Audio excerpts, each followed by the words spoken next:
وہ کرخت اور کھردرے لہجے میں بولا، تم نے شاید سوچا تھا کہ زندگی میں دوبارہ کبھی مجھ سے سامنا نہیں ہوگا، اور اگر کبھی ہوا بھی تو میں تمہیں معاف کر دوں گا، یہ بھول جاؤں گا کہ تمہاری وجہ سے مجھے 15 سال جیل کے جہنم میں گزارنے پڑے، تمہاری جرائم کی سزا مجھے کاٹنی پڑی۔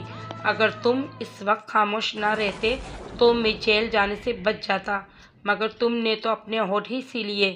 میں اپنی بے گناہی کا کوئی ثبوت پیش نہیں کر سکا، اور حالات و شواہد نے مجھے مجرم ثابت کر دیا، کیونکہ میں نے چند ہی دن پہلے سمر خان کو دھمکی آمیز خط لکھا تھا۔ اس کمبخت نے میری بہن نجمہ کو دھوکہ دیا تھا۔ مجھے اس بدبخت پر سخت غصہ تھا۔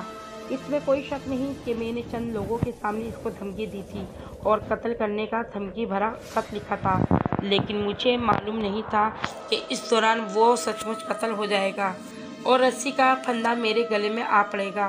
مجھے جیل جانے کے بعد معلوم ہوا کہ قاتل در حقیقت کون ہے۔ جہانگیر خان غصے سے تھر تھر کانپ رہا تھا۔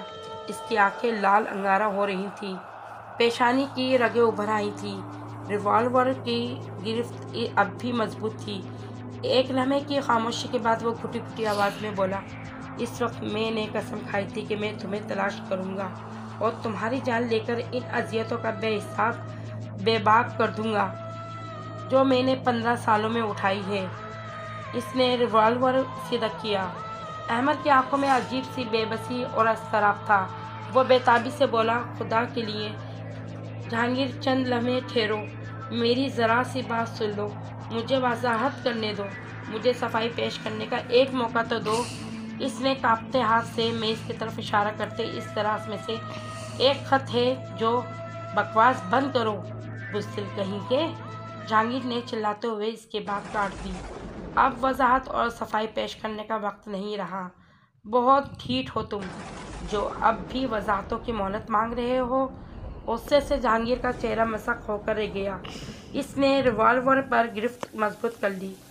دیکھو، خدا کے لیے مجھے مت مارو، مجھے صرف ایک موقع دو۔ میں نے خاموش، اپنی بکواس بند کرو، کیونکہ آج حساب کا دن ہے اور میں اجل کا فرشتہ بن کر آیا ہوں۔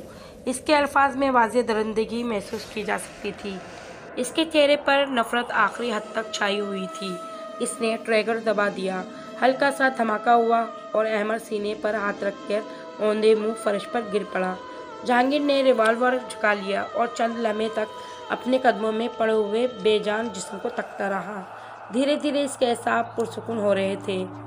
بہت خوب، میرے لیے تو یہاں ڈرنک بھی موجود ہے، اس نے بآواز بلند کہا اور گلاس اٹھا کر ایک ہی سانس میں خالی کر دیا۔